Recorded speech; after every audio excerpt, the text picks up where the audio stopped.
પાવાગઢમાં પથ્થર ઘસારાની ઘટનામાં 2 લોકોના મોત થયા છે। ઘટનાને લઈને વહીવટી તંત્ર એક્શન મોડમાં આવ્યું છે। પ્રાંત અધિકારીની અધ્યક્ષતામાં તપાસ સમિતિની રચના કરાઈ। દુર્ઘટનાના કારણોની હવે વિગતવાર તપાસ કરવામાં આવશે। ભવિષ્યમાં આવી ઘટના ન બને તે માટે નિરીક્ષણ શરૂ કરાયું છે।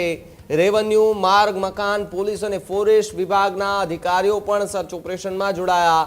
પ્રાથમિક તપાસ દરમિયાન યાત્રા માર્ગ તાત્કાલિક બંધ કરી દેવામાં આવ્યો છે, જ્યારે પગપાળા યાત્રાળુઓ માટે 2 કલાક રસ્તો બંધ કરાયો।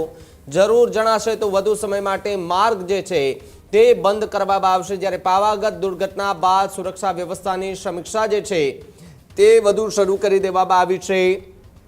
પગપાળા જે યાત્રીઓ છે તેમના માટે 2 કલાક રસ્તો જે છે તે બંધ કરી દેવામાં આવ્યો હતો। કોઈને પણ ત્યાંથી આગળ નહોતા વધવા દેવામાં આવ્યા, કારણ કે પથ્થર ઘસારાની આ ઘટનામાં 2 લોકોના મોત થતા ચર્ચાનો વિષય બન્યો છે। જો કે ફોરેસ્ટ અધિકારી સહિતના જે ડિપાર્ટમેન્ટ છે તે ડિપાર્ટમેન્ટ હાલ તો સર્ચ ઓપરેશન કરી રહ્યા છે, અલગ અલગ દિશામાં તપાસ કરી રહ્યા છે અને હવે આવી કોઈ ઘટના ન બને તેને લઈને પણ સાવચેતીના ભાગરૂપે એક જાતે તપાસ હાથ ધરાઈ છે।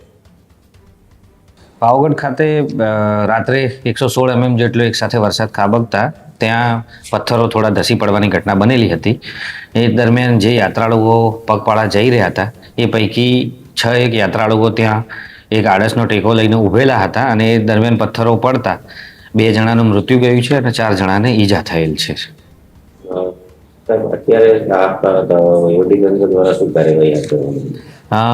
ઘટનાની જાણ થતાં તરત એમને રેસ્ક્યુ કરવામાં આવ્યા છે। હોસ્પિટલ ખાતે સારવાર માટે ખસેડવામાં આવ્યા છે ઇન્જર્ડને, અને 2 મરણ જનાર છે એમના પોસ્ટમોર્ટમ અંગેની વ્યવસ્થા કરી અને જે મરણ જનારના સગા છે એમને યોગ્ય લાભો મળી રહે તે અંગેની કાર્યવાહી કરવામાં આવી છે।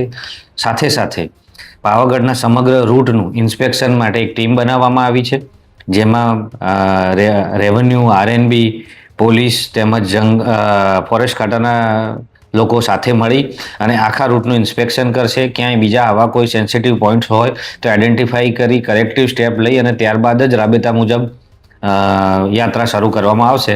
અત્યારે હાલ 2 કલાક માટે યાત્રા સ્ટોપ રાખવામાં આવી છે।